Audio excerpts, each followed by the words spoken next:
네, 안녕하세요. 이용구입니다.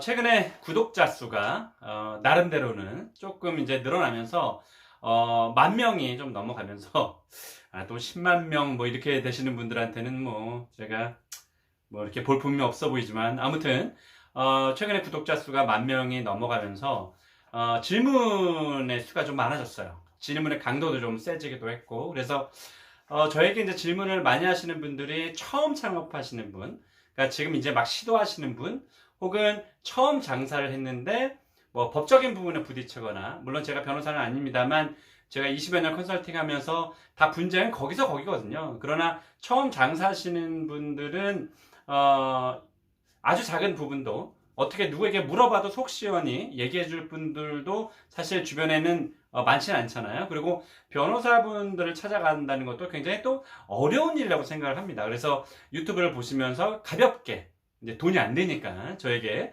물어보시는 분들이 많습니다. 그래서 그런 부분들은 이제 차근차근 질문을 제가 취합을 해서 그때그때 제가 그 유튜브를 좀 하려고 하고요. 다만 이제 컨설팅을 하면서 사실 시간을 쪼개가면서 제가 이 유튜브를 영상을 찍는 거기 때문에 쉽지만은 않습니다. 그렇지만 그럼에도 불구하고 최대한 제가 여러분들이 요즘에 조금 느끼는 건 뭐냐면 저에게는 그 일상화 되어 있는 그런 창업에 대한 부분들이 처음 장사하시는 분에게는 굉장히 어려울 수 있구나라는 것을 또 한번 또 느끼게 됩니다. 최근에 이제 질문이 많아지면서 반복되고 중복되는 그런 질문들이 있거든요. 그러니까 그런 것들 위주로 여러분들께 말씀드리려고 하고요. 오늘 제가 드리려고 하는 말씀은 처음 장사하시는 분들이 함정에 빠지기 쉬운 수백 가지의 함정들이 있습니다. 그 중에서 가장 중요하다고 생각하는 것들 일단 10가지만 제가 좀 모아봤는데요. 그래서 제가 초보 창업자가 빠지기 쉬운 함정 10가지 이렇게 제가 만들어 봤습니다. 그 조만간 그 다니TV 50만 명 이상의 구독자를 보유하고 계시는 다니쌤 다니TV 통해서 제가 녹화를 했거든요. 그래서 아마 그 부분에서도 말씀을 드리겠지만 일단 초보 창업자가 빠지기 쉬운 함정 10가지를 제가 여러분들께 일단 그 주제만 공개를 한번 하려고 합니다. 첫 번째는 갑자기 많이 생긴다고 유망 아이템은 아닙니다. 그렇습니다. 여러분들 최근에 보시면 아시겠지만 뭐 대왕 카스테라도 마찬가지였고요. 최근에 핫한 아이템들 또 곱창 떡볶이도 최근에 좀 핫하고는 있지만 그것도 사실 오래갈 아이템은 아닙니다. 그러니까 그런 것도 좀 주의하셔야 되고요. 어쨌든 최근에 한꺼번에 몰아닥치는 또 미투 브랜드 그런 브랜드들이 굉장히 많이 뛰어들거든요. 그러니까 그런 것들이 많이 생긴다면 일단 주의를 하셔야 됩니다. 왜냐면 과거에 여러분들 보셨지만 스몰비어, 봉구비어가 잘 돼서 여러 가지 브랜드의 수십 개의 브랜드가 따라붙어서 한순간에 그냥 한꺼번에 동반 무너지는 경우도 여러분들이 보셨기 때문에 일단 갑자기 많이 생긴다고 해서 유망 아이템은 아니다라는 거, 오히려 유행에 그칠 가능성이 좀 크다라는 점 좀 알아주셨으면 좋겠고요. 그나마 이제 그 유망하다고 느끼는 것 중에 수십 개의 브랜드가 따라붙더라도 가장 먼저 시작했던 브랜드가 가장 늦게 까지 갑니다. 그래서 뭐 제2, 제3, 제4 비슷한 브랜드를 따라 붙는데 결국에는 가장 먼저 생기고 또 그 브랜드 인지도가 높은 곳이 가장 오래 살아남는다. 그 점을 여러분들이 좀 아셔야 될 것 같습니다. 어쨌든 이런 부분들은 제가 자세하게 다른 영상에서 하나하나 제가 다뤄보도록 하겠습니다. 자, 두 번째는 프랜차이즈는 나의 구원자가 아니다. 네, 프랜차이즈는 처음 장사하시는 분들에게 굉장히 좋은 제도입니다. 그렇죠? 왜냐하면 내가 장사를 어떻게 될지도 모르고 또 어떤 절차를 통해서 또 어떤 아이템이 좋은지를 모르시기 때문에 브랜드만 잘 만나면 그리고 그 좋은 철학을 갖고 있는 프랜차이즈 본부를 만난다면 오히려 그 창업에 대한 속도도 빠르고 또 안전하게 창업할 수도 있습니다. 그런 면에서 독립 창업과 프랜차이즈 창업 이렇게 나누는데 그래도 조금 더 오래 가는 것은 프랜차이즈 창업입니다. 그래서 좋은 프랜차이즈 본사를 만나는 것이 굉장히 좋습니다. 다만 프랜차이즈가 무작정 다 좋은 회사만 있는 것은 아니고요. 또 좋은 창업 아이템만 있는 건 아니기 때문에 프랜차이즈가 나를 구원해 줄 수 있는 그런 구원자는 아니다라는 점을 여러분들이 잘 아셔야 될 것 같습니다. 자, 세 번째는 신규 창업 대 인수 창업. 어떤 것이 좋을지 모르죠. 그래서 순간의 선택이 나머지 인생을 좌우한다. 제가 이렇게 했는데 어떤 분들에게는 신규 창업이 좋고요. 신규 창업은 뭐냐면 가령 정육점이 있는데 거기에다가 내가 카페를 새로 하거나 음식점을 새로 하거나 또 피부 미용실을 새로 하거나 이런 새로 창업을 하는 것. 신차와 중고차가 있을 때 신차를 사는 방법, 이게 신규 창업이고요. 인수 창업은 누가 타던 차를 타는 건데 누가 잘 다루었던 그런 차를 내가 받으면 잘 굴러가잖아요. 뭐 그런 차이가 아닐까. 그래서 누가 하고 있던 창업을 적정한 권리금을 주고 인수하는 이 인수 창업이 있습니다. 그래서 창업의 방법은 신규 창업과 인수 창업이 있다. 그런데 나에게 맞는 창업의 형태를 고르시는 것이 굉장히 중요합니다.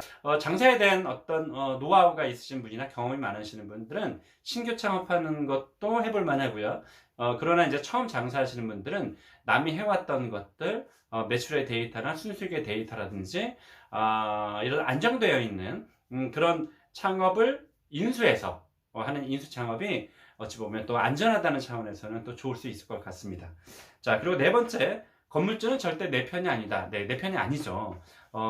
이게 건물주분이 나쁘다는 뜻이 아니고요. 건물주는 처음 만날 때 굉장히 좋게 만나지만 또 헤어질 때 좋게 헤어지는 분들도 계실 테지만 결국은 건물주분들은 임대료를 따박따박 받으시는 게 목적이고 또 임대료를 또 올려받는 게 또 목적 아니겠어요? 왜냐하면 그 건물의 임대료를 받는다는 건 편하게 수익을 창출하고 싶으신 거기 때문에 다른 임차인 중에서 높은 임대료를 또 제시한다거나 이럴 때는 그분에게 갈 수밖에 없는 거거든요. 그래서 처음에 건물주분은 저와 오래 갈 것처럼 그렇게 하지만 때로는 또 나랑 헤어질 때가 되거나 아니면 나보다 더 좋은 제안을 제시하는 임차인에게 또 갈 수밖에 없기 때문에 건물주는 건물주 편이지 건물주는 임차인 편이 아닙니다. 그래서 그 점을 여러분이 또 잘 아셔야 될 것 같습니다. 그러나 선한 건물주분 만나면 그건 정말 복이거든요. 그런 분들도 주변에 사실 계십니다. 그러니까 좋은 건물주 만나야 된다. 뭐 이런 뜻으로 받아들이시면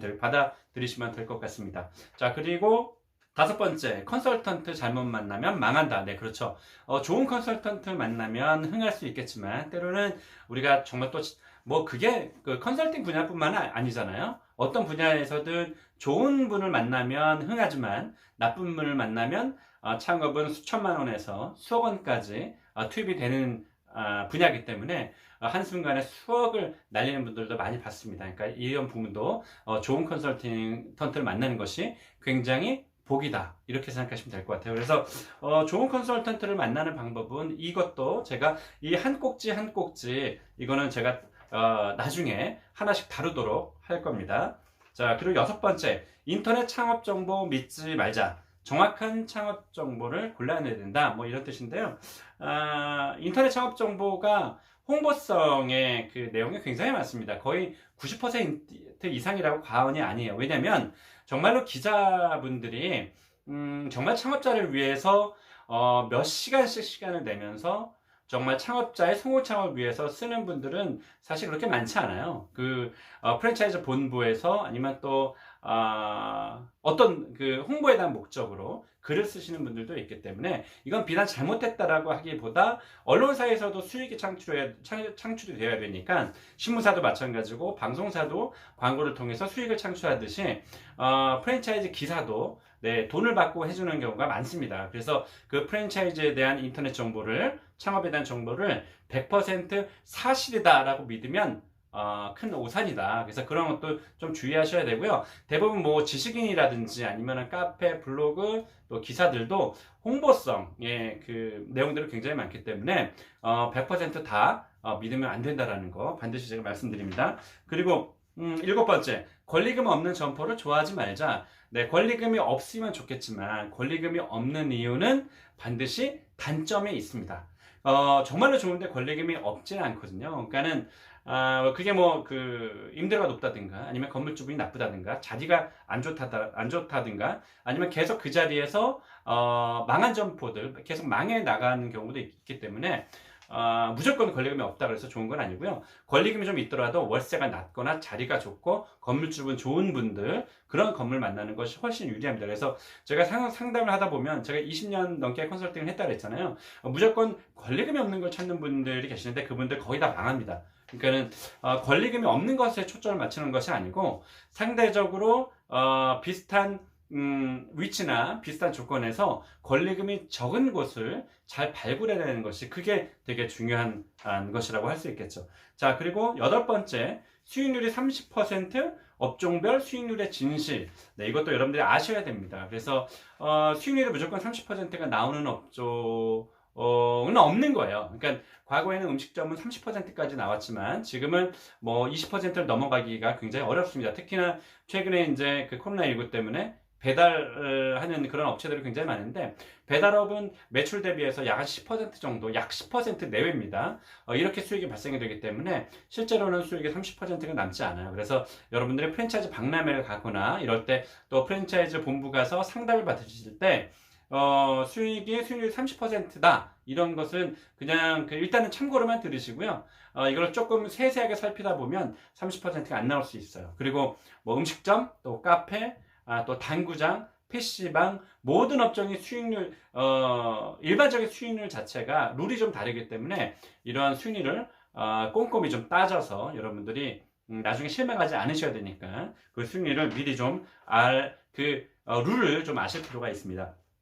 자, 그리고 아홉 번째, 근거 없는 제안은 다 틀렸다. 무슨 얘기냐면 근거가 없이 그냥 무조건 잘 돼요 라고 하는 것은 절대 여러분들 믿으시면 안 됩니다. 그분이 신이 아닌 이상 우리가 신을 만날 수는 없잖아요. 그래서 무조건 여기 보장한다, 책임진다. 제가 제일 싫어하는 게 보장한다, 책임진다 이런 거거든요. 그런 말을 쓰는 분들 중에서 정확한 정보가 있는 경우가 별로 없어요. 그러니까 내가 책임질게, 보장할게 이런 얘기를 하시는 분은 그냥 믿으시면 안 됩니다. 그래서 사례 분석을 통해서, 그리고 빅데이터를 활용해서 그 주장에 대한 근거를 뒷받침할 만한 그런 자료를, 데이터를 반드시 여러분들이 보셔야 됩니다. 그래서 근거 없는 그런 주장은 100% 믿으면 큰일 난다는 점 여러분들 아셔야 될 것 같습니다. 자, 열 번째, 100년 점포 만들기. 100년, 그러니까 오래된 노포들, 여러분들 요즘 코로나19 때문에 되게 어렵지만 그럼에도 불구하고 성공하는 그런 가게들 많거든요. 노포들.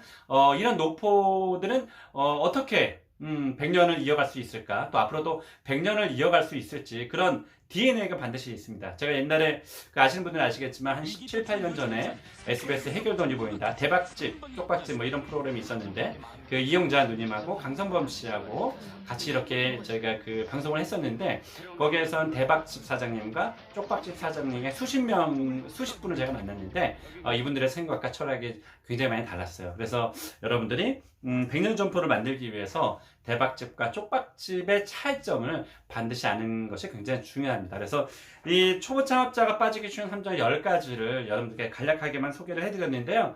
이 내용은 아마 조만간 그 다니TV 55만 명의 구독자를 보유하고 있는 다니TV를 통해서 녹화를 이미 끝냈고요. 아마 몇 차례에 걸쳐서 시리즈로 아마 나갈 것 같고, 또 제가 그 3월 25일 날, 지금 이 영상을 찍는 게 3월 23일인데요. 3월 25일 날 세택에서 프랜차이즈 창업 박람회를 하는데, 거기에서 제가 이 10가지에 대해서, 물론 긴 시간은 아닙니다만 이 10가지에 대해서 제가 여러분들께 공개할 예정입니다. 그리고 주제가, 그 강연의 주제는 포스트 코로나 유망창업 아이템과 성공 비법 10가지 뭐 이렇게 여러분들께 알려드릴 텐데요. 글쎄요, 이 영상을 보시는 분들은 이미 그 박람회가 끝난 그 뒤에 영상을 보시는 분들 계시겠지만 너무 섭섭하시더라도 어쨌든 현장에서 저 얼굴 보시고 같이 제 그 강연의 내용을 들으실 분들은 3월 25일 날 오후 2시에 하계월역 세택에서 뵙도록 하고요. 또 그게 아니더라도 이 영상을 통해서 지금 10가지 뿐만이 아니고 굉장히 많습니다. 제가 지금 책을 쓰고 있는데 그 많은 부분들을 좀 시간을 최대한 할애해서 하나하나 한 꼭지 한 꼭지 여러분들께 조금 주제별로 또 다뤄보도록 하겠습니다. 네, 이렇게 10가지 말씀드렸습니다. 네, 좋은 밤 되세요. 고맙습니다. What a lovely place, lovely space to be.